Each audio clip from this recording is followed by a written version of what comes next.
Welcome, Buckle Up Podcast Universe with Brandon Rush and Mama Rush. Welcome to the Buckle Up Podcast Universe with Brandon Rush and Mama Rush. We actually have 8.1 million. It might even be, I think 8.1 million is what I checked last night when I saw it, 8.1 million listeners and viewers in 18 countries. Today, we have a very special guest on, Miss Jamie Nichols, who was one of my professors at the American Academy of Dramatic Arts. She was my movement teacher. And she also helped me to be able to find my confidence and just be confident in who I am in any situation that I walk into. One of the things she always said to me was, Brandon, any room that you walk into, make sure that you command attention, that you have a presence, that you stand out, because you're one of my students. Any audition room, not just audition room, but any room that you walk into in your lifetime, you make sure that you command attention. And that's something that I always have done. I wasn't always comfortable in my skin. In fact, I was insecure. And Miss Nichols is a person who helped me find my inner courage to be able to handle any situation, which is why now I'm able to talk to, whether it's 5, 10 people, or whether it's thousands. I am just comfortable as comfortable can be. And especially in my movie business, where I'm always performing, and at least 30 to 60 people are behind that camera whenever I'm filming my scenes. And you would never know that because we make it look so professional. And so I'm glad to have her on here today. She means a lot to me. She always has. I remember on one specific situation in the class, I had to do like a musical piece, and I walked into first I was nervous to sing because singing is not my strong suit, and the whole entire school was there to watch. So I went and I took my clothes off down to my boxers and on the outside, and I walked in because the scenario was that I just was leaving my girl's place that I didn't realize I liked, because the song is about liking this person. And so I ended up put my clothes back on in front of the class. I end up singing this whole entire song, knocking it out of the park. But I remember seeing before that I was nervous. Miss Nichols was in the back of the room, and she could see how nervous I was. And she just kind of did, just to calm down, breathe, and relax. And I went and I ended up knocking out of the park. And Swedish actress Dilan Kutan gave me the biggest hug after I finished. And it was just an amazing moment. So with that being said, we're about to have Jamie Nichols on right now to the Buckle Up Podcast Universe. Okay,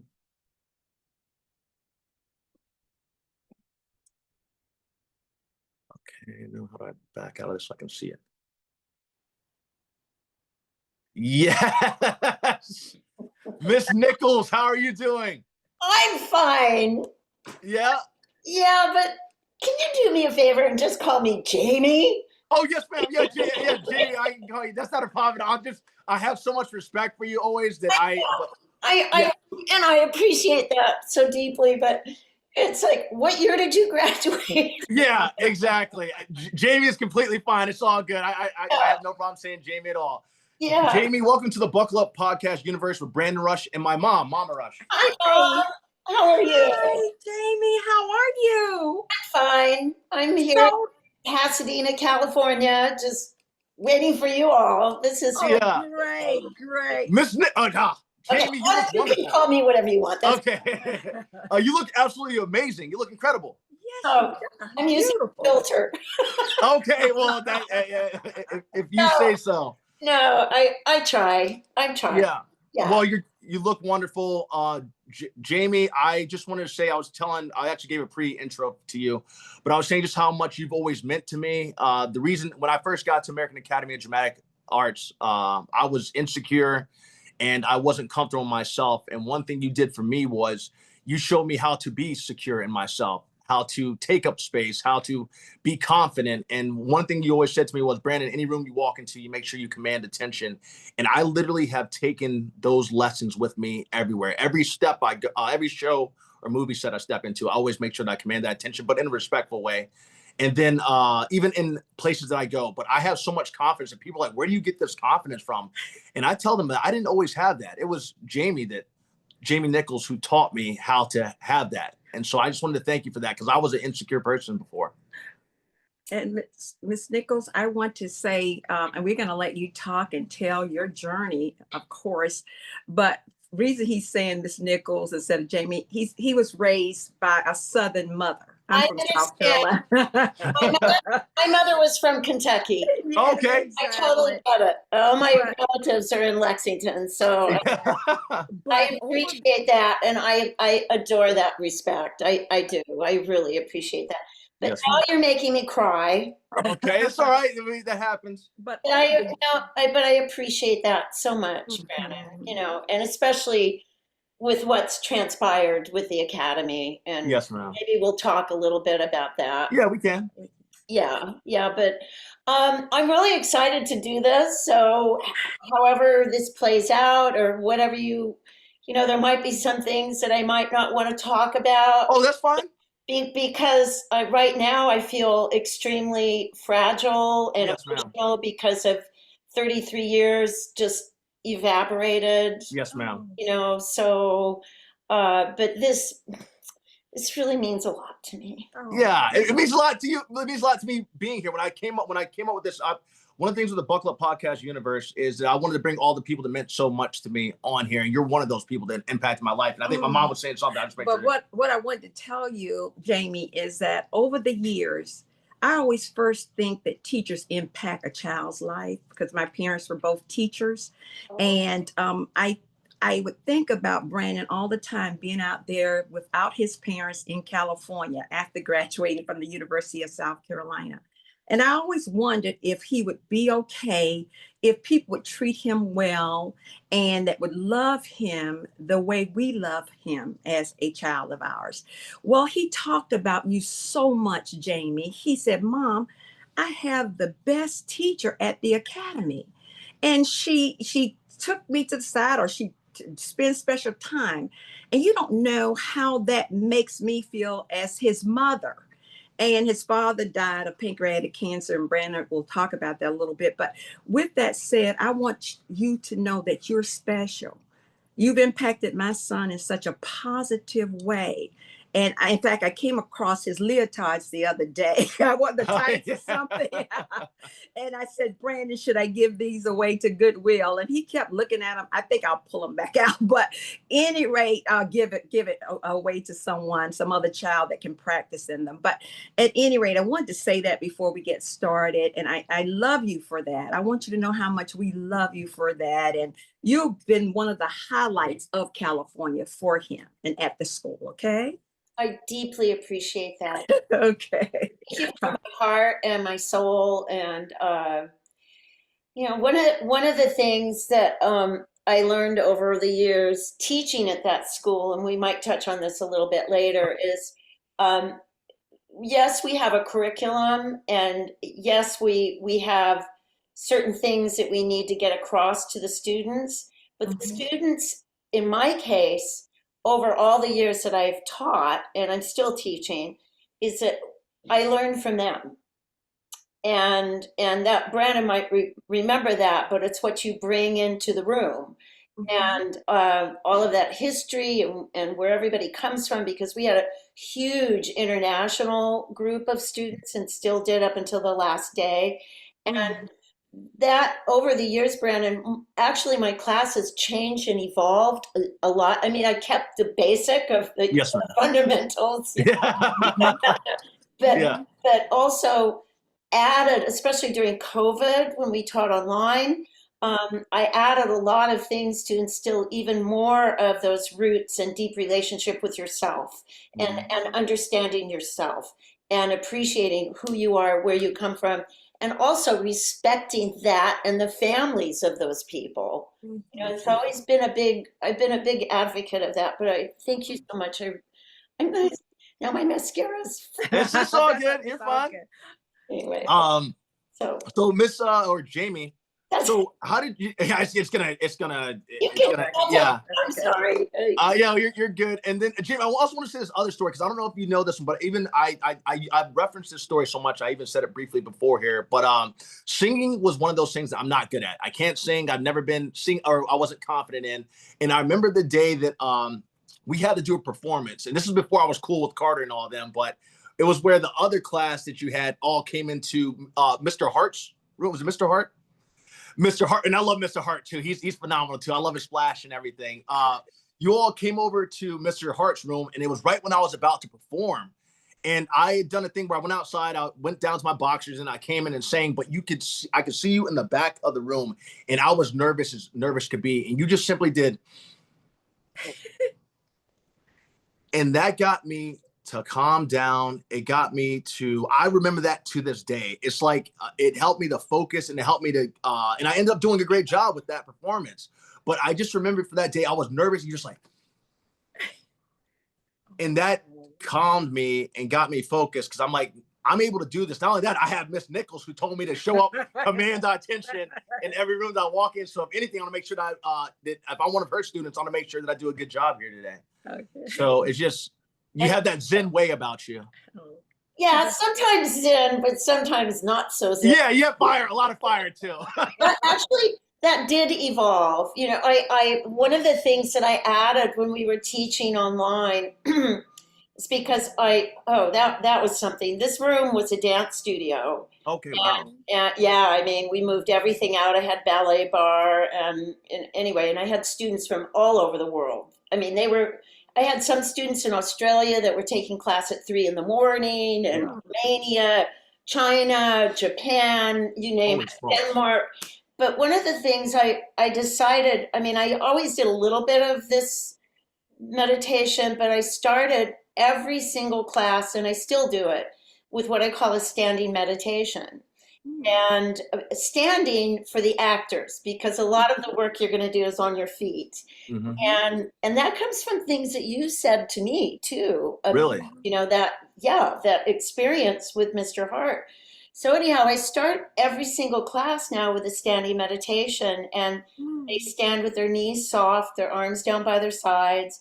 And I talk about finding your roots, your history, your ancestors, where you come from, and finding yourself in that room, in that space, and that energy that comes from our history and ourselves through the bottoms of your feet, all the way through your body. I talk about all the, the sections of to the top of the head, and finding yourselves and appreciating yourselves. And then we would do vocalization and some other things, some physicality.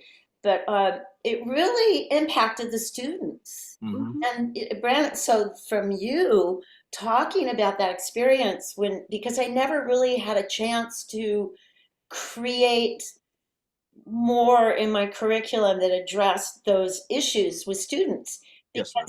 So anyhow, we did that, and then we would do all that crazy floor work that I used to do. Yeah, but it got us in shape. Oh, I know. Yeah. But at the end of that, then we would do what I call a reconciliation meditation.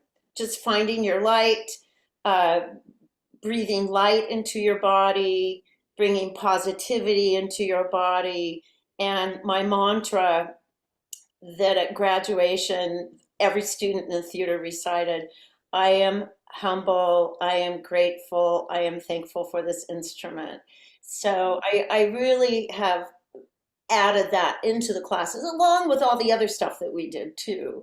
And I think it really allowed the students to feel calm and centered and placed in this planet. So they carve their own space here.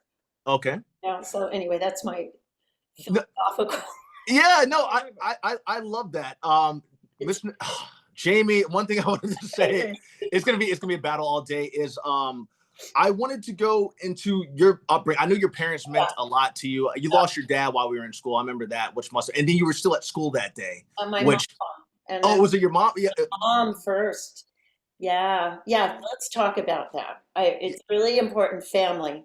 Yes, ma'am. So I wanted to ask you, because you're obviously such an impactful person. I know, if not just to me, but to everybody, every student that you've touched, how your parents played a role in shaping you who you are today. So I didn't even know you're from Kentucky. You're so world traveled. Oh, my mom. No, my mom is. Okay. My mom. No, my dad's family was in California from early 1900. My grandfather actually founded the educational system in Glendale, California. Yeah, really? Your grandfather? Okay. When I tell you the story, you're looking at me and going, "How old are you?" Oh, no. Go into it, Miss Nichols. That's what we're here for. Yeah. No, my mom, my grandparents were from Michigan. Okay. And my grandmother was born in Pawpaw, Michigan. They were in the newspaper business, but my father's father was quite an interesting man. He was a merchant seaman. He traveled all over the world, but he came out to Arizona and California before he married my grandmother. He was a real adventurer and was a teacher.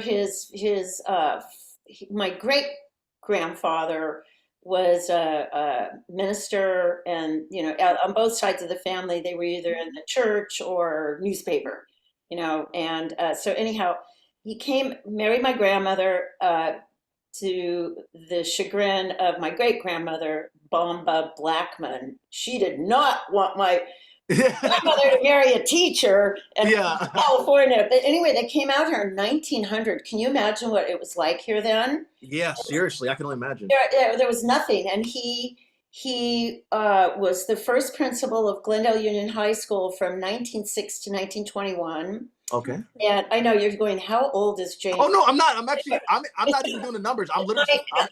I just want you to think about this because it's, and your mother will appreciate this because of the period in history and my grandmother having kids so late in life.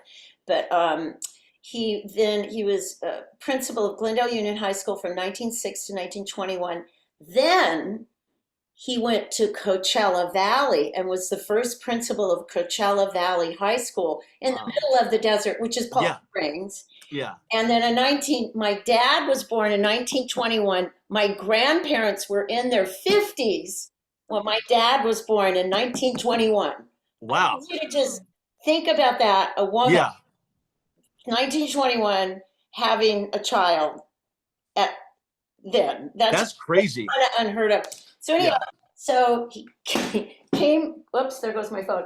Came back to Glendale, and at that time, Glendale High School split into Hoover High School, Glendale High School, and he created the social science department at Hoover and taught there. And then they opened up Roosevelt Junior High School, and he became principal there. And he died in 1938 from colon cancer. Really? Dad was just 17 years old. Holy smokes, he's still a boy, like a man. Yeah, he was very young. And anyway, that's kind of the history. But Daddy was, I'm going to cry now. Okay. I know how close you were to your dad. I've cried on here several times about my dad. Get that. Yeah. He was a very, very humble man. He had his points of view, which I appreciate, but we would argue about it from time to time. But he was a very just, honorable, humble man. I don't remember him ever not smiling. No matter who he met, he smiled. He always had something to say to somebody. Always was gracious. He was just a really good guy, and he went off to Stanford. Oh, wow. Yeah, got one of my grandmother's relatives paid for his education, and he was studying hydraulics and petroleum engineering. Holy smokes. Yeah, and then because my grandfather, one of the things my grandfather was in California, the aqueducts and all of that, he was really focused on how important, the most important thing in the world would be water in California. Okay. He saw that. So anyhow, that Daddy was studying that, and then World War II happened. Oh, wow. So Dad enlisted in what was then the Army Air Corps. There wasn't the Air Force yet. Okay. It was the Army, but they put him into Air Corps. And he really, really wanted to go overseas and do what all of his buddies were doing. But the Army had a different idea for him. So he ended up going to Rutgers and working with a colonel, teaching the Army, the guys who build, the Army? Corps of Engineers or bridges or? Yes, yeah. Okay. Yeah, and helped them with their math and building and all of that. So then this guy says, the colonel says, well, there's this top secret project. And I think that you're a really good candidate because of your education and your mathematic skills. Okay. So they sent him to Oak Ridge, Tennessee. Oh, Okay. And that's where they did a lot of there was the Manhattan Project in Oak Ridge and then in New Mexico. My holy smokes. daddy was 21. He was just 21 and he had no idea what was going on. And he was sent there to, because of his hydraulics background, Yes. Uh-huh. Yes. to work on this top secret project. And that's in Oak Ridge, Tennessee. Well, my mom had just graduated from high school. She was 17. And her daddy, and they were in Lexington, Kentucky. Her dad was a construction guy. And my Okay. grandmother, my mom, and her baby sister all packed up, and my mother's best friend, Betty, all packed up and moved to Oak Ridge because they could Okay. get jobs. Yeah. Because my mother's sister and two brothers were my aunt was one of the very first waves. Now, I don't know. I'm not sure exactly. I don't know exactly what that is, Miss Jamie. If you wouldn't mind telling me. My uncle was in the Navy in South Pacific, and my other uncle was in Europe. Okay. There fighting. So anyhow, my mom. So they all went to Oak Ridge, and Daddy was there working, and my mother told the story like this. Betty and my mom and some other girls were in a car, and it was raining really, really hard. And they saw two really cute GIs hitchhiking. And you in those days during World War II, you would never leave anybody. So they picked him up, and it was my dad and his best friend Jim Giopoulos. Anyhow, long story short, they met. My dad invited my mother to a dance. They had dances on these tennis courts. Love, and they got married. Okay, awesome. All over dance, and my mom actually worked there as well. She was one of the Atomic Girls. Wow. She looked at dials and took notes, and she was 17. So then they came to California, and then we all happened. So that's a long time ago. I have an older sister, but anyway, that's the history with my dad and my mom. Wait, Miss Nichols, Jamie, can I ask you a question? Wait, so did your dad work in the Manhattan Project? Was that what you're saying? Or he? Yeah. Holy smokes. He was in Special Forces. I have his badges, and he was a sergeant. I have his badges and his pins, and they had no idea what they had worked on. Yeah. Because it was top secret, and Dad used it to say, I remember being on the bus once, and this guy was just talking too much, and the next day, we didn't see him. Oh, yeah. I don't know exactly what that meant. Yeah. But my dad, just long and short of it, both of my parents were true patriots. So they're really, really patriotic, somewhat conservative, which I'm not. We won't get into that. But anyhow, but Daddy, to the day he passed away, when we could still talk, he was very, very adamantly opposed to nuclear weapons. Adamantly opposed. He didn't even think that they should use nuclear power for, it. He just his feeling. Yeah. Yes. And they did what they had to do. And nobody knew because nobody had ever seen anything like this. Yeah. So that's just a little bit about who he was. And anyway, what I learned from him, a lot of what you would see from me came from my mom and my dad. Yes, ma'am. My mom was very independent, very creative, was a ferocious reader. She just read. Because she didn't get to go to college because she married my dad. She was like 18. Yes, ma'am. And then moved to California away from her big family in Kentucky. And she just read incessantly and educated herself. And long story short, she somehow worked through her creativity and little jobs she had, ended up being a buyer in the fashion industry for stores all over the United States. Okay. In downtown LA for many, many years as a buyer, a resident buyer, and just had style and flair. And she had been a dancer when she was a little kid. Oh, okay. So she was when I was growing up, she would go across town because we were in Glendale, Pasadena area. She would Mhm. take classes in Beverly Hills, and I was just like a little itty bitty, and would go with her to class and watch her dance. And she put both my sister and I into ballet when we were like 4. Okay. Oh, that's Anyway, fun. that's them. That's Well, that's perfect because that's going to lead me into unless you have a question, Mom. I have No, more. now you're starting, right? Yeah, I'm enjoying this journey, Miss Nick, and now I see where you get your flair from too, because I've never come across a person that dressed like you, is like you. You're just one of a kind, and I see that it's probably your mom that you got that flair from. But where you sort of take me now is getting into. I love that because that's what we try to do. We have to get people's whole journeys.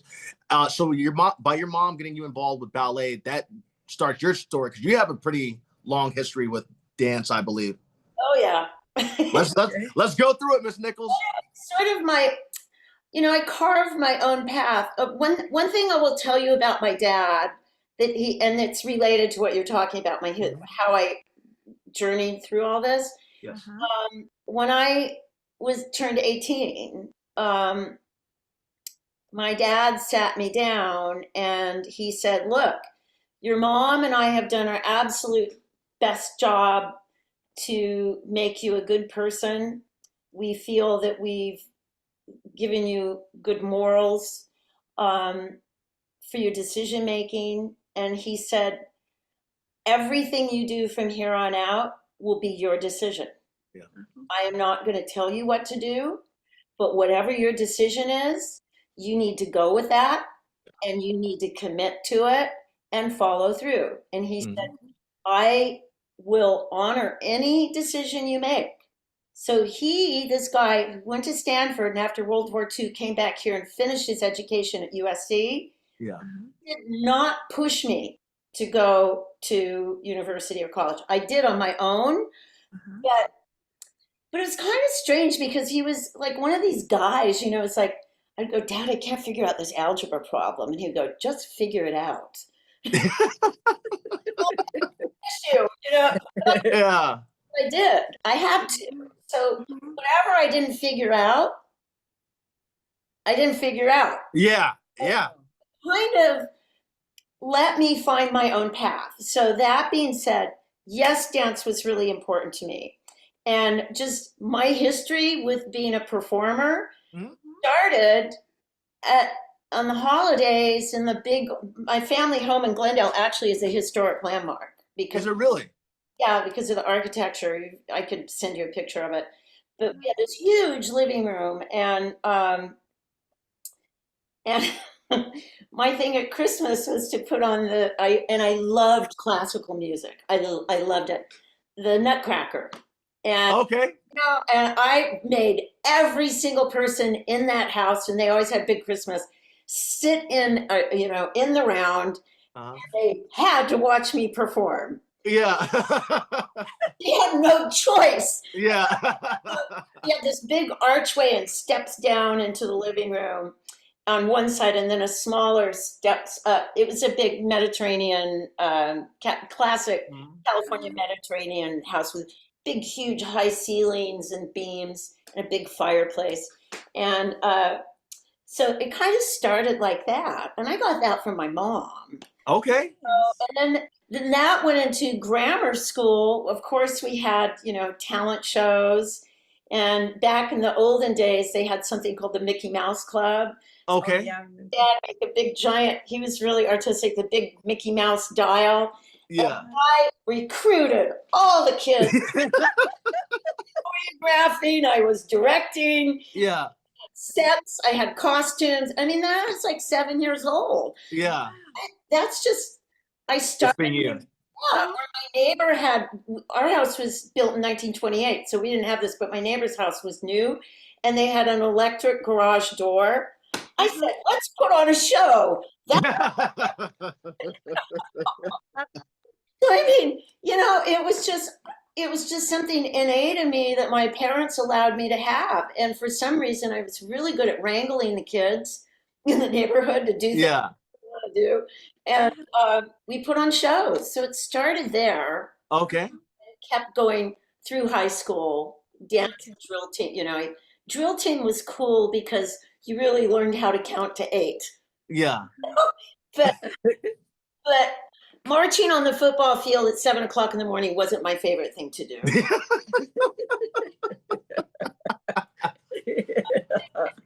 that anyway. So anyway, no, I pursued my dance, you know, and in college, and I just found, and I don't mean to be disrespectful, Oh, but you're good. I found, it, with the exception of maybe 1 or 2 teachers, I found a lot of the people who were teaching dance in those days, it was just really sort of stale to me, Yeah.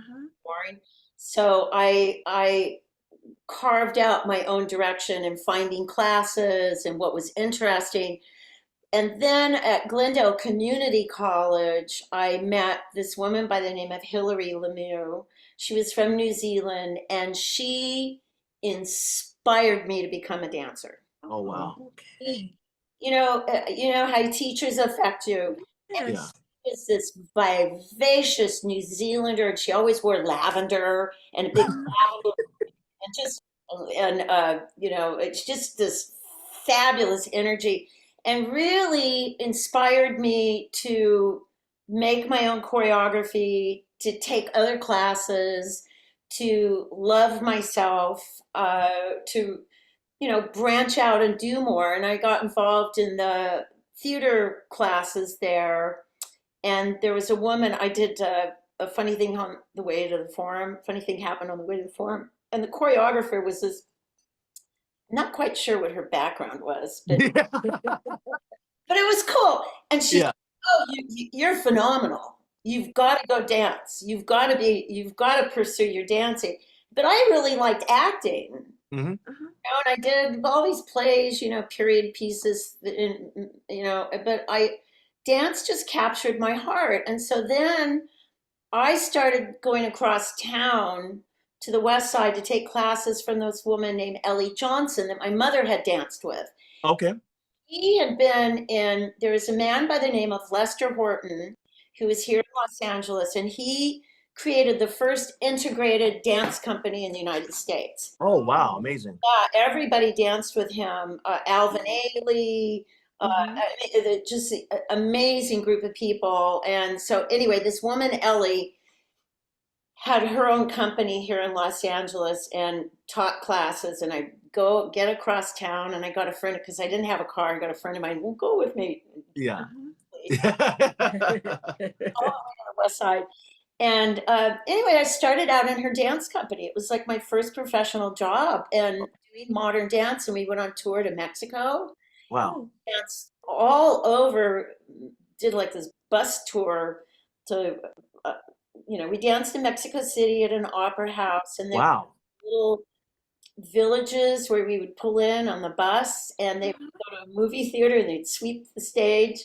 Yeah. Modern dance in the middle of some little village in Mexico. I fell in love with Mexico then. The people Yeah. were amazing, and it was during a time when things like this weren't happening too much. Yeah. No, you're right. It was like my first professional gig, and then, you know, things evolved, and I started, and the whole time I was taking ballet, I was teaching ballet. I can't even remember how I started teaching, other than I was at this ballet school where the director of the school saw in me that I'd be really great working with children. So she Mhm. trained me to work with children. Oh, amazing. Happens a lot. You know, Yeah. you mentor people. So I was taking my ballet classes from her, going across town, taking from Eugene Loring. On Hollywood Boulevard, there was this big old hotel, and down in the basement was this amazing dance studio. And everybody in the world who did ballet took classes there. And Okay. Hollywood, what was it called? I can't remember. But I took from Eugene Loring and Jack Coughlin there. And so anyway, I just did all these things. And I just kind of, back in those days, we didn't have these. Yeah. I had to do it like discovery, word of mouth, you know, Oh, yeah. is, and, you know, I did all kinds of workshops. I took classes from a lot of really, really famous people along the way, jazz, modern dance. One thing I never did was tap, and I really Oh, really? I really, really, really regret that. But there's so many other great tap dancers. That's okay. You know? Yes, ma'am. But I had this journey of all these people in Los Angeles, and I found by accident I had gone. Boy, I'm going over a lot of stuff here. No. This is what we wanted you to do. No, this is what our show's about. Yeah, this is perfect. To like other. This is what we do. Okay, yeah, This is perfect. fun because my dance life wasn't designed by a certain system. Yes, ma'am. I came from my dad telling me, make your own decisions. Yeah. Find your path, commit to it.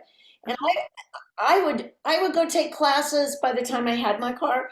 I would just show up and I had no idea what was going on. And I would just walk into a room like what you talk about. Yeah. And people would look at me like, well, where did you come from?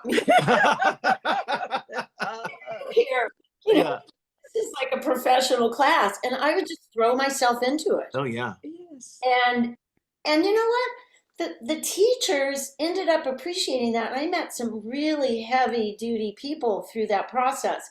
And one of those was I went to take a class. There used to be a studio called Moral Landis out on Cahuenga in the Valley. Valley. And I thought I was going to go in and take class from somebody else. And there was this man in there, and there were like 40 people in the class, these dancers that were just like sweating and this small Puerto Rican man, he didn't have a shirt on. And he had a cigarette hanging out of his mouth. I wasn't even there. The energy coming out of there. And I went in. Little did I know that it was an invitational only professional level class. Oh, wow.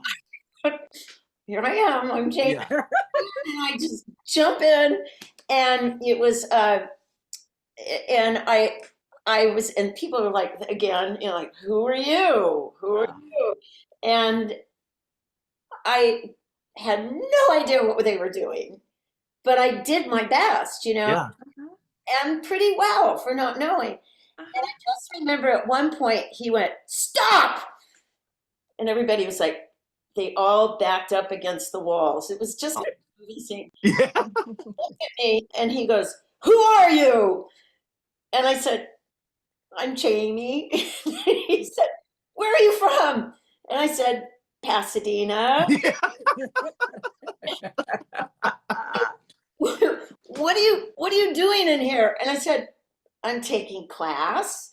And he said, well, how do you feel? And I said, I'm trying really hard. I'm doing the best I can. And everybody was they were like stuck on the wall. And he looked at me and he said, my son's name is Jamie. Ooh. And I was like, oh, that's nice. And he said, just keep doing what you're doing. Oh, congrats. That was wonderful. Awesome. That man, he's notorious. He did a lot of bad things, but he is my mentor for many, many years, Jaime Rogers. And he passed away last year. And he was in the original cast of West Side. Was that the guy that was on the mirror? That photo that you have above the movement room? That was Dana Landers. Oh, okay, I didn't know. That was what was the guy above the room? That was Dana Landers. He was an amazing teacher. But no, Jaime, he was a brutal man. But everything, I learned everything, what to do and what not to do. Yeah. Not to do is be cruel. Yeah. But his talent, and getting back to what we started with, having confidence in yourself. Yes, ma'am, absolutely. See in people when they didn't have that confidence, and he would tear them apart. Yeah. And that happens in that business. This man had worked with every major star in the business. He created all of those commercials back in the 80s with, the Dr. Pepper and McDonald's and this and that. But he would just rip people apart if they were vulnerable, which I don't agree with. Also, he couldn't do that to me. Yeah. He couldn't. Yeah, you're right, because you had that confidence already. look at somebody and I'd think, there, it's, something bad's going to happen here. And it's true. I saw Yeah. make people go stand in the corner, Oh, wow. professional people. Oh, no. But anyhow, what I got from him was a lot. And I ended up assisting him when he would cast commercials. And we did a whole Okay. like McDonald's. And this is in the olden days. You weren't even born yet. McDonald's, Crystal Light, your mom might remember some of them. That I'm a pepper, he's a pepper, the and I learned a lot too from being there casting, watching how casting was done and how unfair it can be back in those days. Things changed a lot, but one of my jobs was to be a really positive front person for him because he had this extreme reputation. And so I would be the first person that people would see. I would teach them because it was for commercials.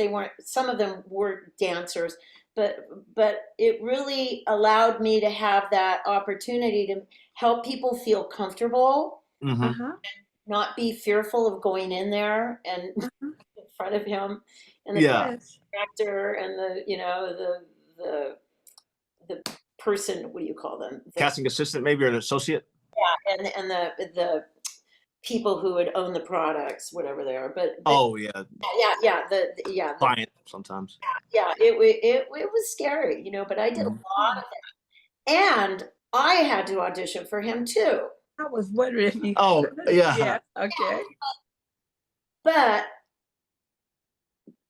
his cruelty came to fruition with that.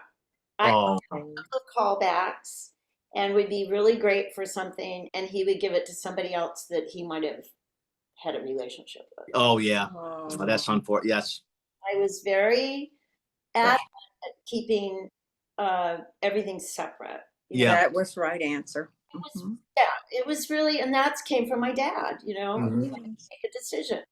I mean, he was notorious. Oh, wow. So the people who got the jobs deserve them too. So, and I'm going to have to say that personally, I had a lot of letdowns in my life as a dancer, and I'll get to why I changed my trajectory. Okay. I had, my friends are brilliant dancers or were, and I was always really happy for everybody when they did things. I never had resentment. I would be disappointed. Yeah. But they were still my friends, and I would Academy Awards or something, and I'd see them dancing. It was like, yay. Yeah.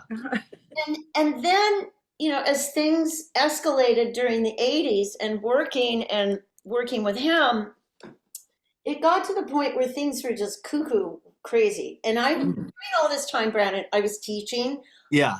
My own. I co-ran a ballet studio in Pasadena, a ballet academy with this really amazing dance teacher. And I was teaching my own classes and creating my own skills as a choreographer and beginning to build my own following. And so one of the very last things I did with him was just this insane rehearsal for a commercial he was doing.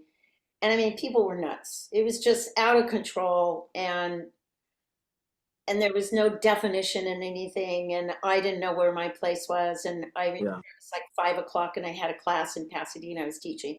And I said, well, hi, ma'am, I'm going to leave now. And he goes, okay, I'll see you tomorrow.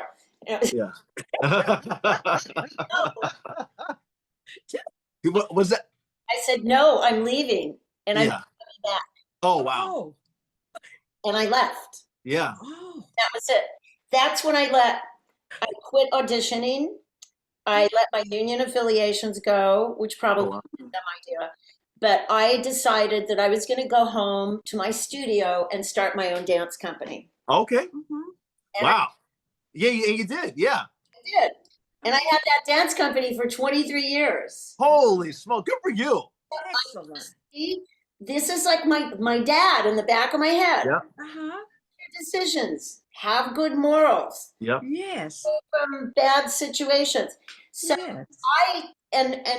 I just did this thing. It was like like when I was a little kid with a garage door, the door going up and down. Yeah, absolutely. Perfect for a show. Yeah, so yeah, and we had this beautiful space in Pasadena, and I started producing my own dance events there. And all of this grew, and you know, then I did that for 23 years. The very last performance I ever did, and this was during the time my mom, this is what you might appreciate, Mom, is that my mom had Alzheimer's and things were getting really, really bad. Yes. So in uh, 2006, it was not good. And at that time, I was producing the LA Dance Invitational. I was on the board of directors of the Dance Resource Center of Greater Los Angeles. I was doing all of this uh, community professional work, not just my stuff, not just at the academy, but I got involved in the greater community. I completely forgot about that. But I was on the board of directors. I did, and I just had all of this in performances and people asking me to perform with them. And so I had this one last performance of it. Now I'm going to cry, of a piece called If She Could Remember. And Stephen, my husband, wrote the music for it. And it was part of a dance festival at the Alex Theater in Glendale, which is a very large 1,400 seat house. Oh, wow. I produced my own shows out for 10 years, but that's later.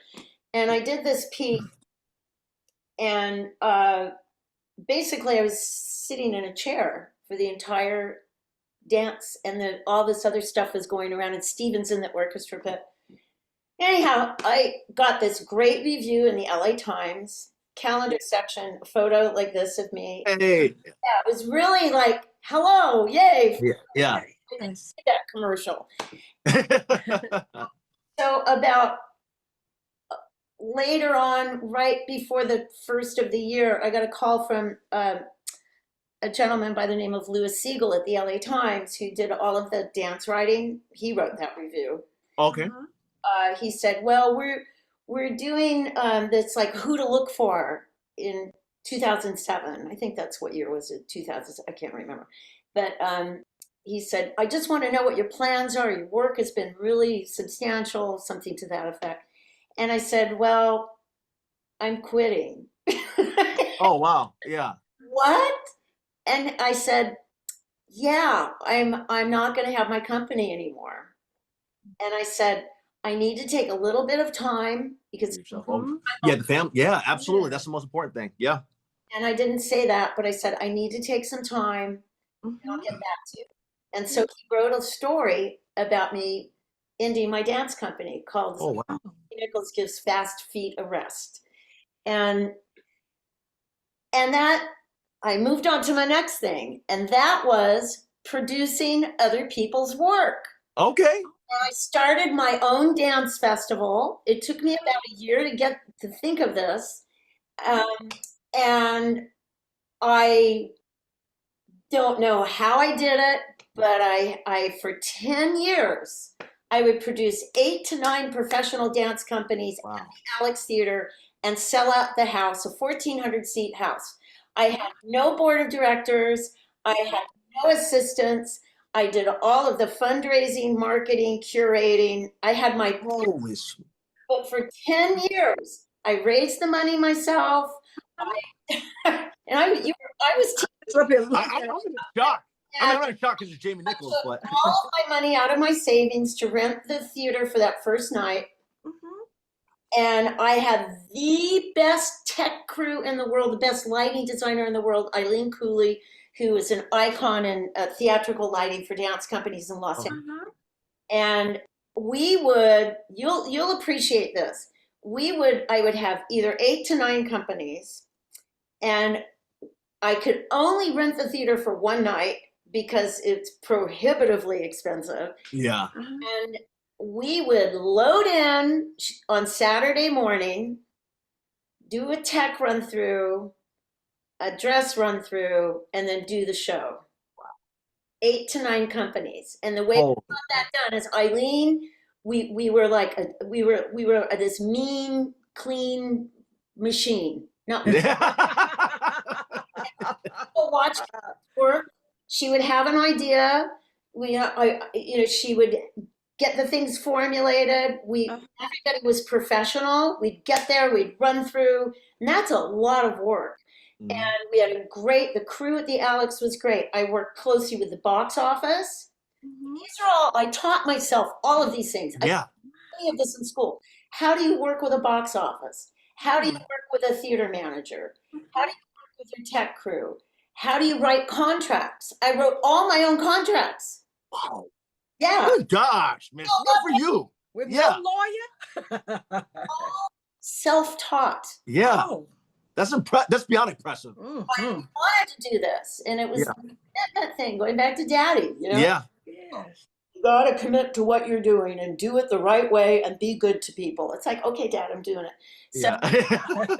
my mom, unfortunately, my mother never got to see Oh, those shows. She did see me perform my very last time in that piece. good. Oh, okay. Good. Had Alzheimer's, and she was still ambulatory then. But I'm gonna cry now. But That's okay. I'm never gonna forget it. She said that was about me, wasn't it? Oh man, wasn't that that's wonderful? beautiful. Oh. That's true. That's got me choked up, Miss And I said, Jamie. and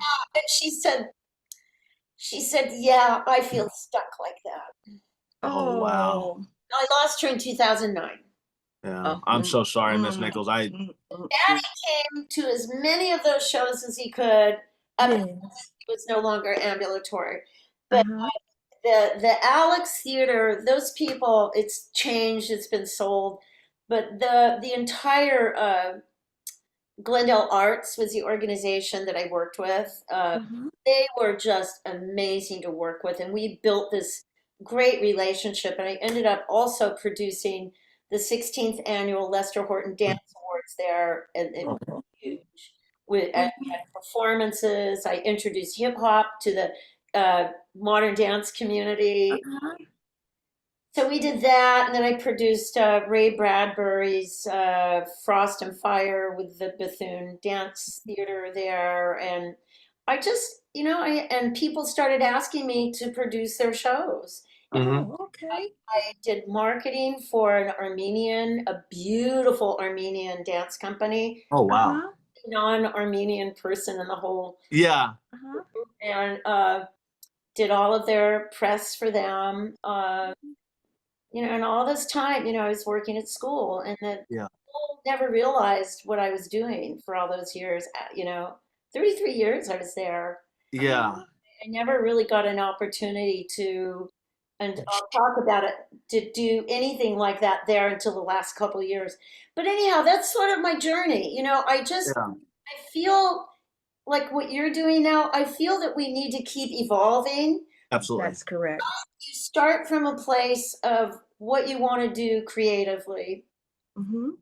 And you do those things, but you can't, like, as you age, like, my body is nothing like what it was, like, when I was dancing. Yeah. In my head it is. But you can't punish yourself because you're changing. Yeah. Physicality, or you're aging. You need to, first of all, adapt to the times. Yeah. Willing to listen to people. Not be afraid of things that are new or people that are different from you. Surround yourself with as much diversity and culture and music and dance as you can. And we'll keep going. So that being said, for the last 8 years, I've been working with the Brand Library and Art Center, curating a dance festival there. Okay, awesome.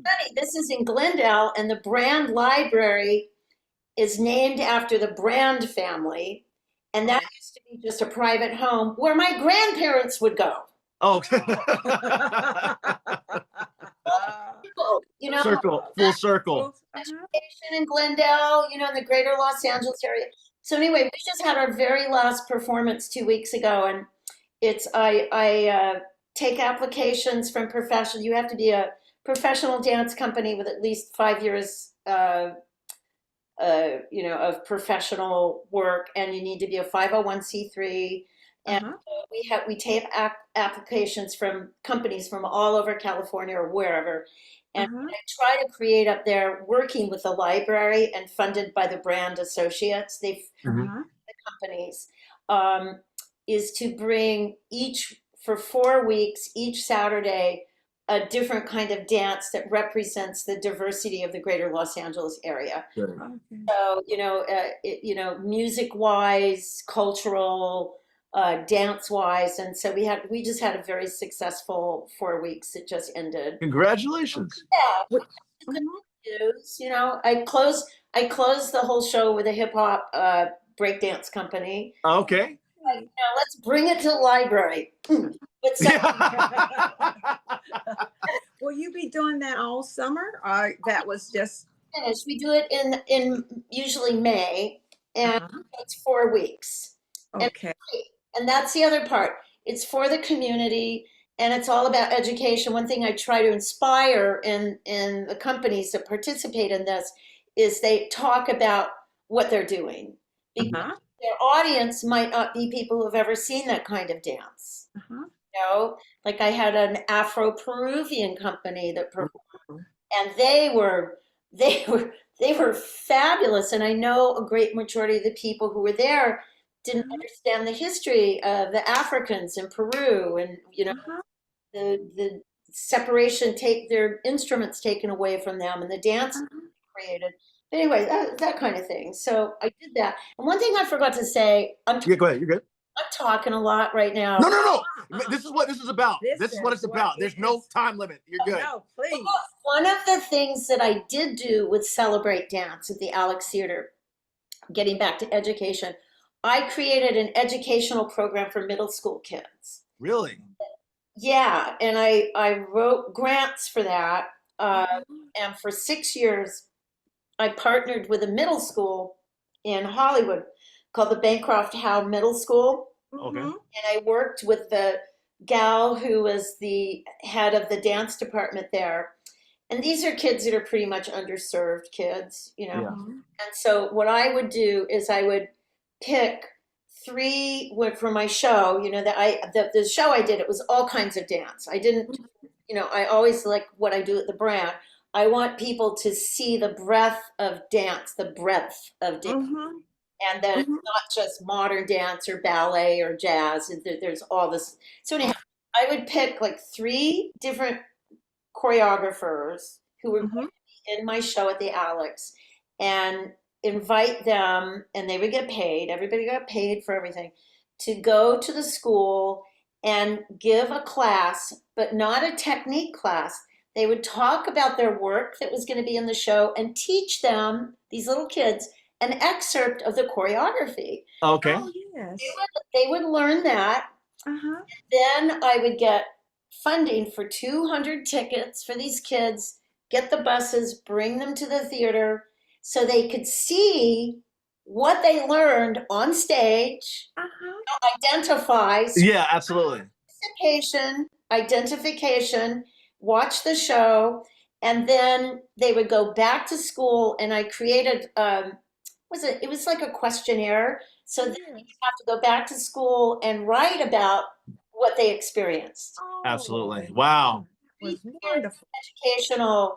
And one of the greatest joys in my life was this young man named Curon Clarks, and he was for 2 years he participated in those classes and would go to Celebrate Dance. And in I forget what year it was the year he was going to graduate from middle school and go to high school, I was awarded the Furthering the Visibility of Dance Award in Los Angeles. It was really prestigious, and I invited Curon to come and give me my award because of a letter he had written to me. Really? Talking about how Celebrate Dance changed his life and how he wanted to become a professional dancer. Awesome. His teacher, Miss Diane Hula, at the school as well. And he was graduating and he had been accepted at LACHSA, which is the Los Angeles School of, the Performing Arts High School. Yes, ma'am. Uh-huh. And he was accepted and he was just going to, I had him come and present my award. That's awesome. Now, that young man is teaching at LACHSA. He's he's head of the department. Holy smokes. And he performed Wonderful. with a dance company at the Brand last year. Oh, hey, there you go. That's something. Since he was a little kid, and I saw this very tall man, and he looked at me and he goes, "Hi, Jamie," and I said, "Oh my God!" And it was Kiran, and he Yeah. has a remarkable career now. But That's that's what, if you get 1 or 2 or 5 or 10 kids, I don't care, that are inspired to follow their dreams, and he did just that, and he Yeah. opened the support of his mom. Yeah. Wow, the impact a teacher Yeah. makes, the impact a teacher makes. You change lives. You change. But education's really, really important, It and is. allowing kids to find their own path. Yeah. Uh-huh. I worry about the future of that, especially in public schools now with what's being made.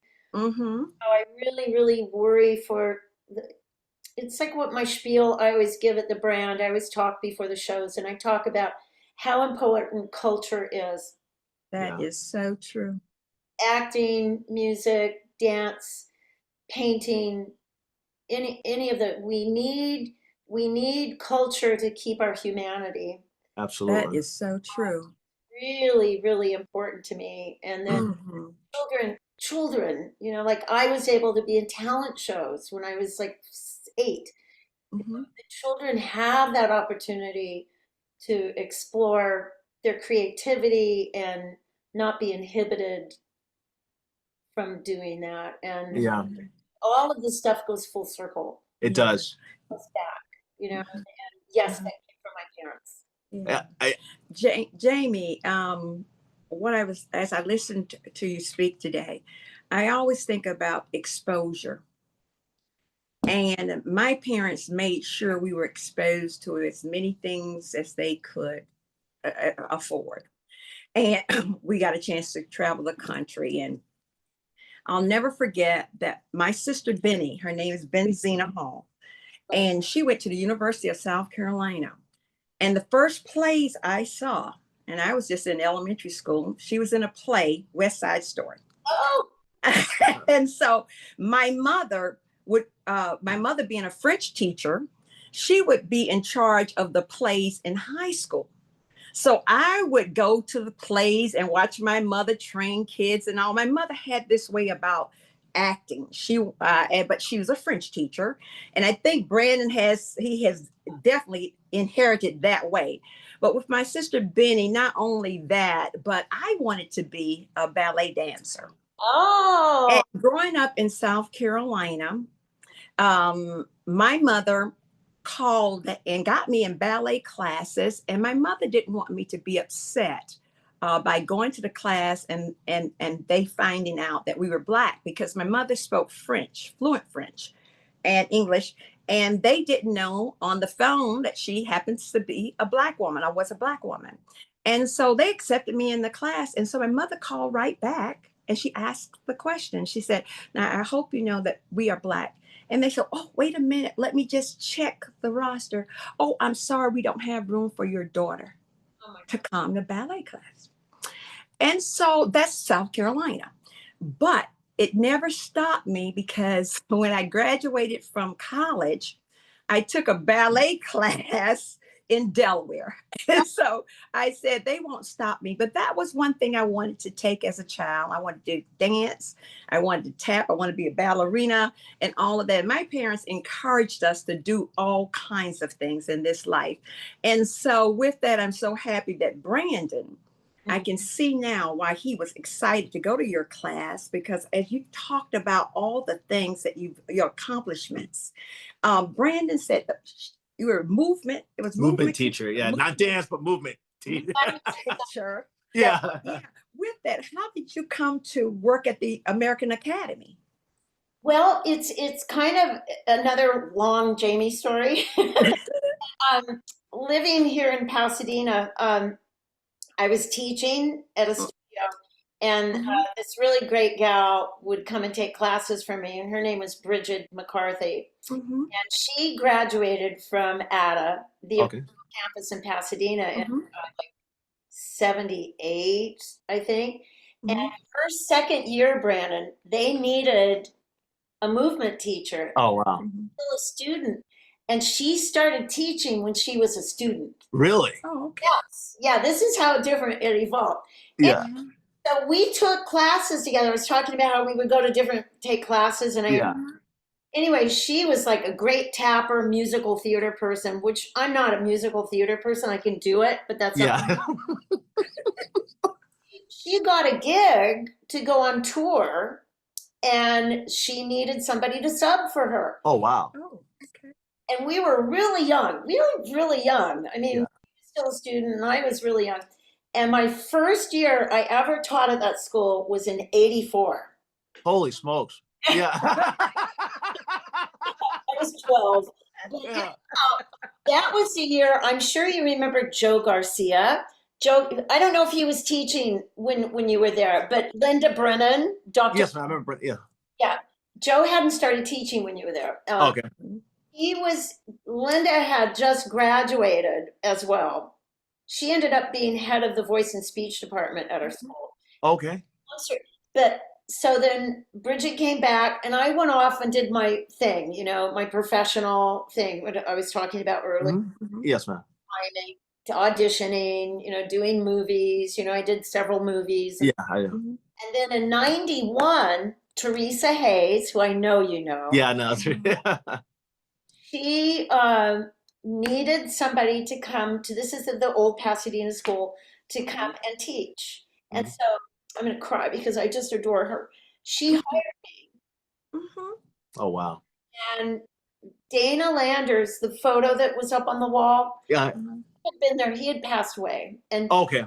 Terry took over as head of the department, movement. Gotcha. He hired me with total trust, and Mark Knowles was there, Macarena Grandieras. I think Cheryl Baxter was teaching. But 91, I taught at every single location we ever had. Yeah. Oh, okay. Well, because we lost the lease there. So I've been there through the whole transition to where we ended up in Hollywood, where you and I never stopped working there. Yeah. Oh, okay. So my very last day of teaching was April 2nd this year.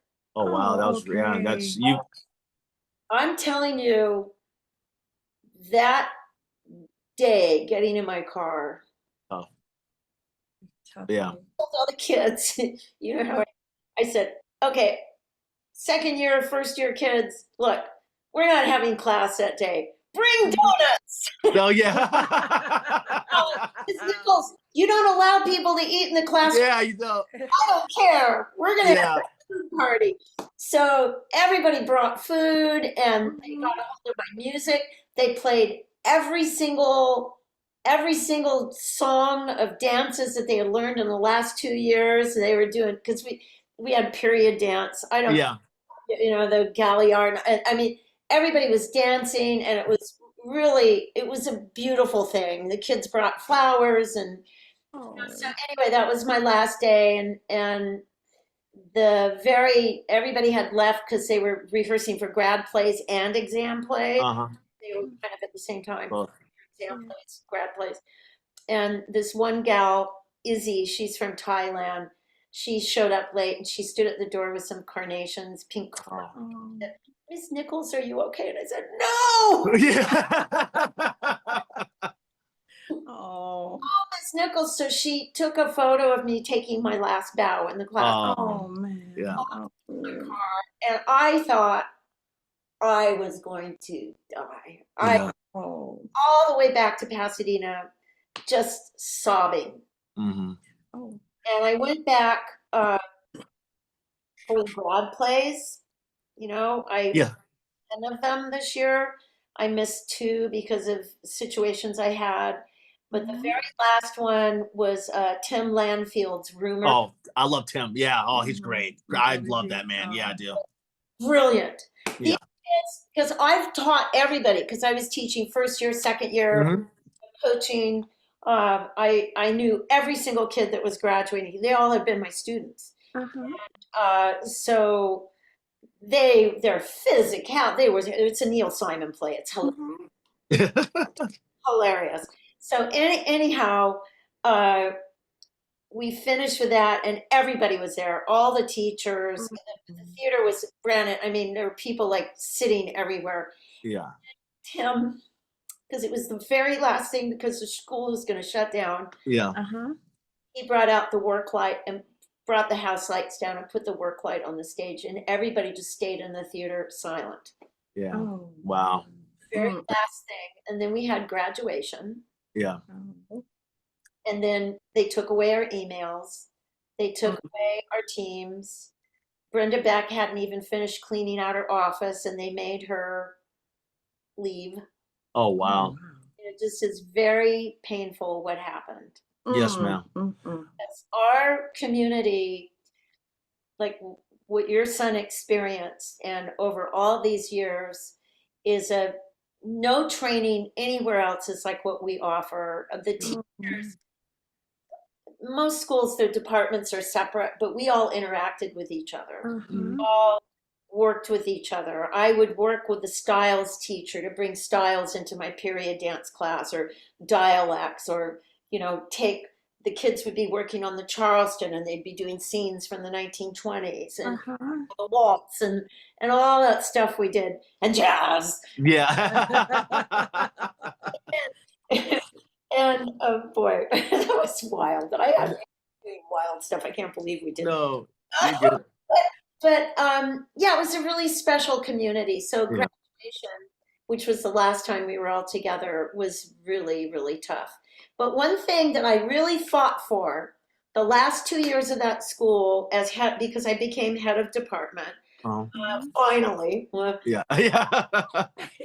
to add a dance festival, because there were always these really talented kids who could choreograph. So I created the dance festival, and they had to fill out an application. I used the same application that I used for the Brand Library dance. Oh, yeah.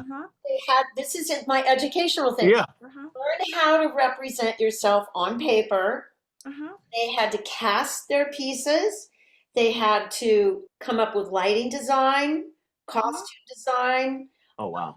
Cast it, write an artist statement, what is your piece about? And I didn't touch any of their choreography. I didn't even go to rehearsal. Yeah. We would have 14 pieces of choreography, and we would tech that show in an hour and a half. Holy smokes. Yeah, that's impressive. Yeah. Yeah. And so these kids, for 2 years, they were allowed to create their own choreography, tell their stories, and they were brilliant. Absolutely. Absolutely brilliant. So I got to do that. And then the very last thing I got to do that I drove Brenda nuts with, she ended up being the head of our school. And I insisted on, for the first time in 33 years, I've always wanted to give out an outstanding achievement in movement and dance award. Oh, okay. And, nobody would listen to me. And so I just drove her nuts. I was like a mosquito. Yeah. Yeah. I'm just very insistent. And so anyhow, I had this student, she's from Spain, from Seville, and she came to school as a professional dancer. And I've had a lot of those, but she was so special because of her generosity, her humanity. She would help her classmates. She would be in everybody else's work, and she could have been the star, but she wouldn't be. Yeah, absolutely. Yeah. Just everything about her. I am humble. I am grateful. I am thankful for this instrument. So I demanded that I'm not going to have the faculty vote for it. I'm giving her this award. Absolutely. So at graduation, I had a young woman who actually is from Venezuela. She graduated in 23 and was given the Toma Award. Remember those awards? Yeah.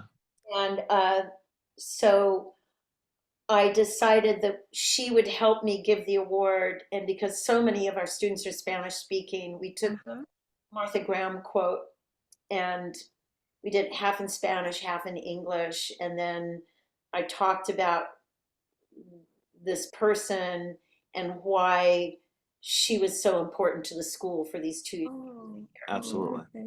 No idea she was going to get that award. Yeah. Oh, wow. The minute I said Pilar, they were just like on their feet. Yeah. I felt really grateful to be able to do that for a student, you know. So Absolutely. that was the last time, you know. Absolutely. Wow. Mom, Yeah.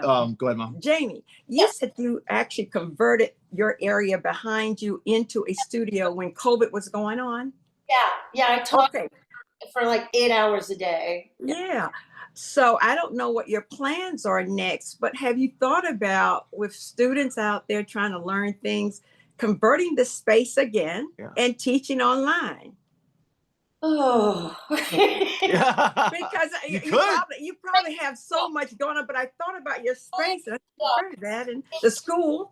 It's a brilliant idea. I just, you know, it really took so much out of me just mentally and physically because I'm using my big Mac right now. I don't use my laptop or my phone for but I would have 12, 14, 16 people on my screen. Yes, it was really hard to do. You got it done. Really good at it. Yeah.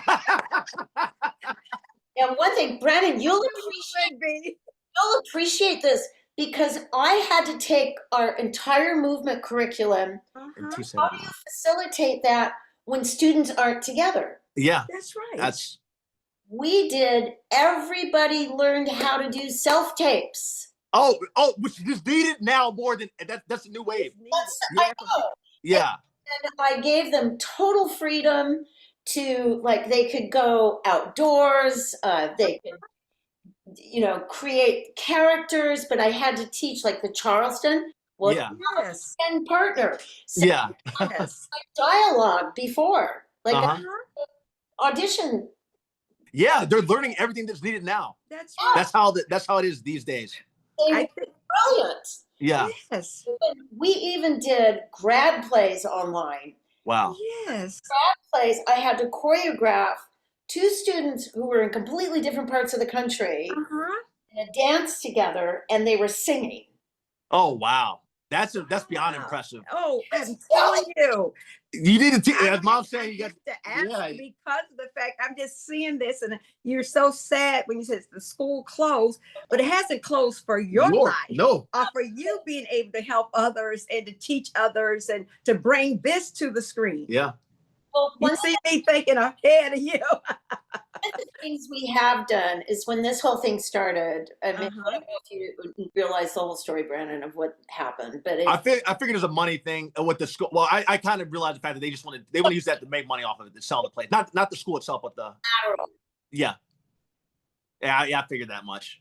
So anyhow, I don't want to go back to that. Oh yeah, you don't have to. We're in a positive area. Let's talk. Yeah, we're talking now, moving forward. We created our own nonprofit. And we tried on three different occasions with proposals to keep the school going. And these are really brilliant teachers and outside board members that we created. And they just said, no, no, no, no, no. So we said, finally, fine, we're going to create our own new conservatory. Oh, awesome. That's right. So that's been established. I've been on the faculty advisory committee working on a 2-year curriculum, very, very different from what we did at ADA. I'm not demeaning that at all, but we have to move forward. And this is what I said earlier. You have to be malleable. You've got to accept change and go with change. And so we've created this new organization. The board of directors is great. We are also going to partner with another established theater training program, accredited, and can have international students. Oh, perfect. All coming to fruition right now. Yeah. Oh, good. Great. Auditions for they call it Act 3, and this is for students who have graduated and had at least 3-4 years of training. And primarily, like what we were just talking about, self-tapes, Mhm. Prepare yourself for the professional life. Oh That's yeah, correct. that's the most important thing needed right now, to be Mhm. honest. Oh, Mhm. I know. And so, Yeah. and I'm not teaching that, but in the fall, we're going to have what we call intensives. So movement for the actor and dance for the actor. I'm going to be teaching, but there's a space. We have two different spaces where we're going to be, but this is Mhm. all evolving right. In the work. Oh, I got you. Absolutely. Good, good. Yeah, we took something very negative and I You said have to. some alumni that come to classes with me, but Uh-huh. I appreciate that. That's actually a really good idea. Well, how do you get the word out, even with what you've already Like an with, email or something, you yeah, can how reach do you that, get Miss the word Nichols, out or that yeah. you're working on something right Well, now and that well, word gets out? what I should do, You can send it to me. yeah, I'll send it to you. There's a website. And, Mm-hmm. okay. Too much sound. I'm loving this talent. Oh yeah, man, that's great. Oh, hold on one second. Okay. Oh, there you go. It's called, hold on. It's futureartistsofla.org. Okay. Futureartistsofla.org. And they're, okay, I'm looking at the wrong thing. Home. It's the future. Welcome to the future of performing arts education. Okay. It's called Los Angeles Community of Acting and Entertainment. Okay. Okay. Limiting ourselves. Okay. CAE, a groundbreaking program set to transform arts training by fusing cherished traditions with fresh, innovative styles. Hey, Oh, I like that. I do I too. do too. I love that. All for that, and that's what I've been doing as my last few years as head of the. Great. You're preparing people for the next level. Yeah. Please send that to Brandon. Yeah, send that to me, Miss Jamie, and that'd be great. So, and then Jamie, I wanted to say this too. There's two things I wanted to say. I'll actually try to make it as quick as possible. One is you did a great job. I can see now. I know that your parents and your grandparents did a phenomenal job in just the way they raised you, because those teachings that they raised you with, I can actually say that I'm a student of those too, because what they taught you has passed down to me and has passed down to your other students that you've had. I wanted to say thank you on behalf of me, on behalf of all of us who were in the same class. It was me, it was Dylan Kutan from Sweden, it was Sam Meter from the United Kingdom, it was Haley from Scotland, and then Roberta Sparta from Italy. We have first class. We have all become very successful in the movie business. Okay. Each of us who are your students have all become and stuck with it, just like you stuck with it. Even though you're the one professor you said, the guy was smoking a cigarette, even though you weren't an invite only, you showed up and you showed out. Yeah. And so us as your students, we have gone on. Yes, the business is extremely tough. We know that only 10% of the people have made it, but us five happen to be the 5% that not only have made it, but are continuing to work and push forward with that. So I wanted to thank you on that. I just want to say one quick story about commanding attention. There was there's just one office. I won't say the office. I don't want to get in trouble by him, but there's just one. Actually, okay, because they banned me for a year. That's not fine. Anyway, there's just one casting office at the studio who I felt that they were always disrespectful to people whenever they came in. They were, when you walk into the room, it's 9 of them and they sit around and they have people coming in and out, in and out. So I had already, at this point, I had already started to establish my career back east. So I'd worked in Los Angeles 15 times. And I worked in Atlanta, and I worked in New Orleans and Miami. I hadn't done New York yet. But I came back from doing a series recurring on a TV show called 24 Legacy with Keith Sutherland. So I'm driving to where the studio is located at. It was always in the evening. Traffic would take me 2 hours to get there and 2 hours to get back. I had no AC. I was sweating. So I get to this audition and I see they're having people go, like I see people going in and out per usual. And I'm like, I've taken my time. I'm going to perform today. So when I walk in, one of the, it was a casting associate says, yeah, you can start whenever, like that.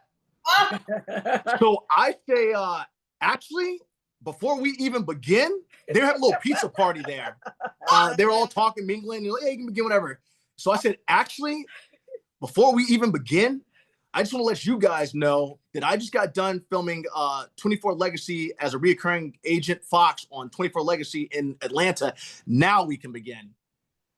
You could have heard a pin drop. in there. They were shut.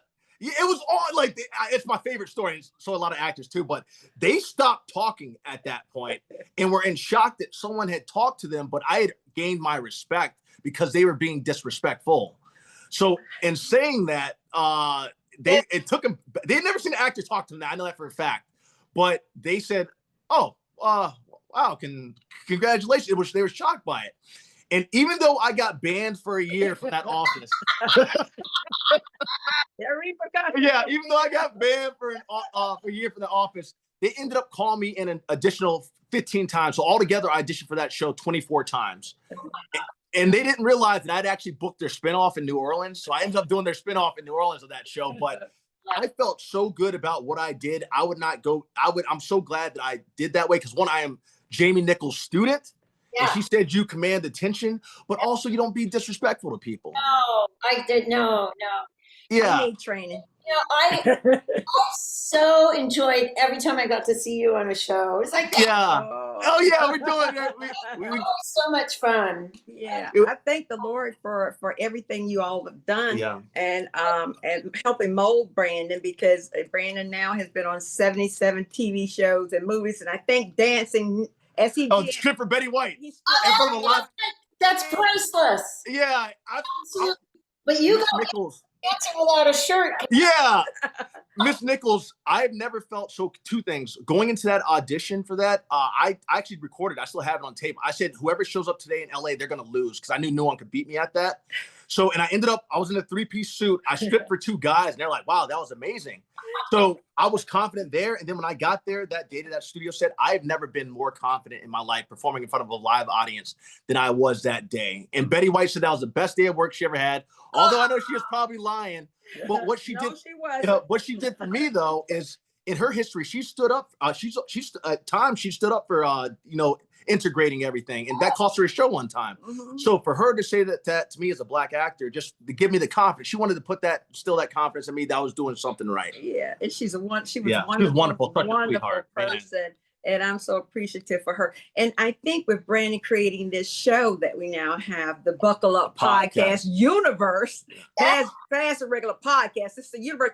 We now hit 8 million viewers. Yeah, we're at 8.1 million in 18 countries. Yes, ma'am. 18 countries. Only up for 2 months. And Brandon's only been up for 2 months. And so I gotta share this with everybody. So see, this is why I wanted to get the word out to you.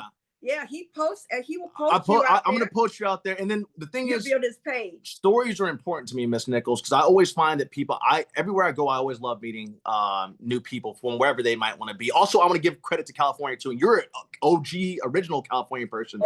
The one thing I loved about California that I didn't experience in the South, but it's in New York, is the fact that how much of a melting pot and how much I don't see racism really. It's like when I came over to California, Los Angeles, or when I went to New York, I didn't feel that, oh man, I'm a Black guy that has to be, everybody was welcoming, everybody was diverse. And that's one of the things I credit California for so much in New York City, the fact that how diverse those places are, and the fact that there are people still stuck in their ways, but it's such a melting pot and people are and that's what I give a credit to California for. Yes, and I have to say that even since you graduated, our diversity just evolved. Yeah.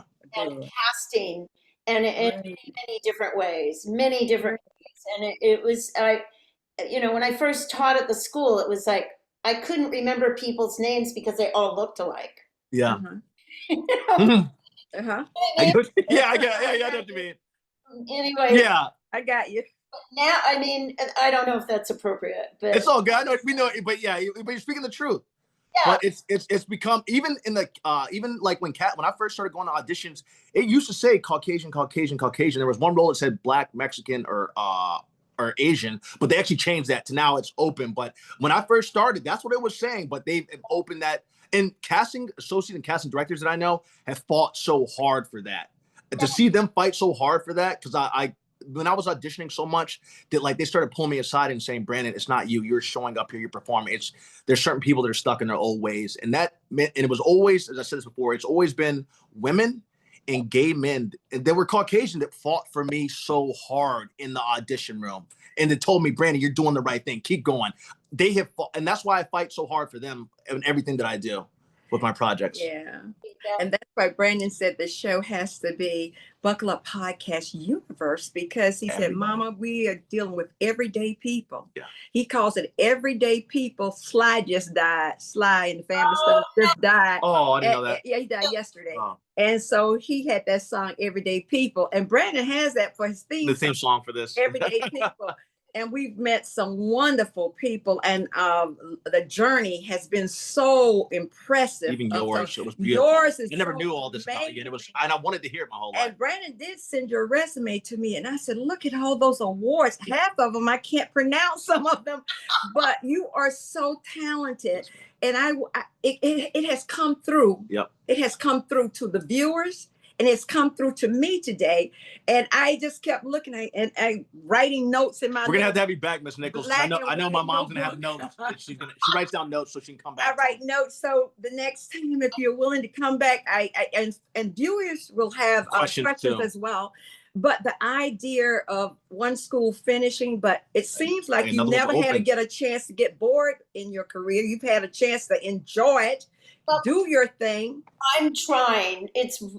He knows me very well, but I have to tell you, I'm used to getting up at 5:30, having my tea, having my avocado toast, driving in traffic like and being there all day and driving home. Yeah. Right now, not having that, I have to find projects. It is not in my DNA to not do something. I mean, I have to stay creative, even if it's just cleaning the oven.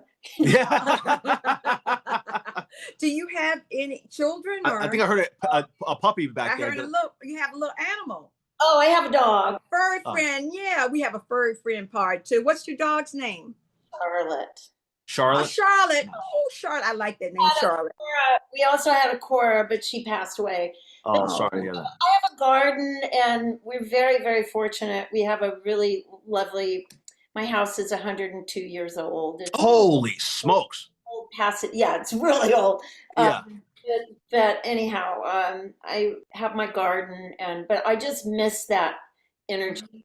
Yeah. Getting back to, we were talking about diversity. The one thing that I will really, truly miss in my life from not having that school, every fall when the gates open in the classroom, all of those new faces from all over the country, all over the world, the spectrum of students and how they all come together, no matter where they come from, and sharing with each other, sometimes fighting, but it's always drama school. Yeah.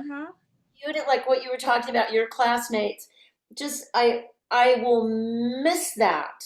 I will miss that. It's just kept me young, and many of my friends who I love and adore, but it's like, you have no idea what I do on a daily basis. This is my energy, my life, and so that's been tough, but I need also to learn how to take some of this time and rest. Yeah. You've earned it. Hard for me, though. Yeah. It's like, I better walk 3 miles today. Yeah.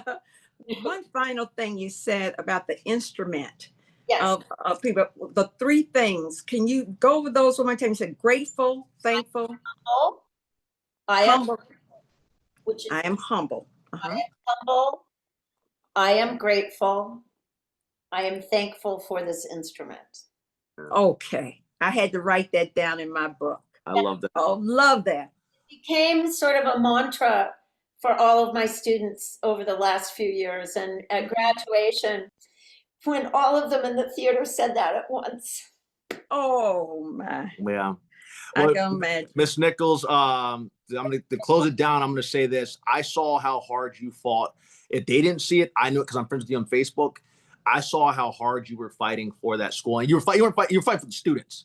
And I saw how hard you were fighting for the students. And I love the fact that even after all these years, you still keep up with all your students, all of them. I try. Yeah. Haley, I saw them at one of the fundraisers we had. Okay. Oh yeah, I was out of town that day. Yeah, I remember the one. I really wanted you to come. Yeah, I remember you invited me. I was out of town. I've been A lot of stuff at that school. Yeah, I appreciate. I honestly I was traveling a lot and I was helping family out a lot. I understand. Yes, ma'am. But Miss Jamie Nichols, you have been wonderful today. Yes, you have. And Miss Jamie Nichols, is the photo that you want me to use? Is the one you dance? Is that the photo you want me to use for your profile for the podcast? I think it's cool, don't you? Oh yeah, I love it. I was just double checking. Yeah, it'll take me. I'll have it back to you by tomorrow for sure. What?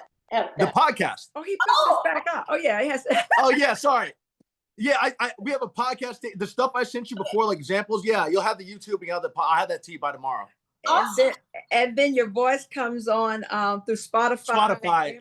We're on 20 podcast stations, so you can literally whenever I have it uploaded, I'll send you everything. You'll be able to listen to it. You'll be able to listen to it. You'll be able to watch it. You'll have on every platform now. Oh, you guys, thank you so much for this. Oh no, thank you. You've been absolutely wonderful. So much, Brad. It's really inspired me. Good. Oh, your timing on this, beautiful timing. I so needed this. You just okay. because of all of what's happening. We needed it too, Miss Nichols. I'm just glad I was able to get. As soon as I saw it, I was like, you should see me write like a crazy man. I'm like, I got to get Miss Nichols on here. Well, so anyway, we're going to get when we finish talking with you and having this beautiful interview, we do something very special. Let's do it, Brandon. Yeah. Oh, excellent, bravo. Same for you. Oh, look, I love you, Miss Nichols, and take care. And thank you so much for coming on today. And so we'll definitely have you back because we'll have questions and stuff people want to know. Lucky you have your mom.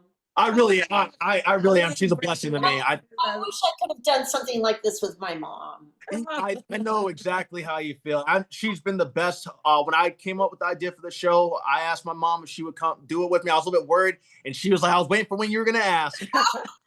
His daddy would have. My dad would have done it in a heartbeat. And a beautiful speaking voice, so he would have been right there with Brandon. But he's been guiding me. I've heard him talking to me. Yeah. And I heard him talking to me even when I was coming up with this. Okay, that sounds great. All righty, Miss Nichols. Take care. We love you. Absolutely. Take care. Jamie Nichols. Yeah. Jamie, I want to say love you. Cheers. You're wonderful.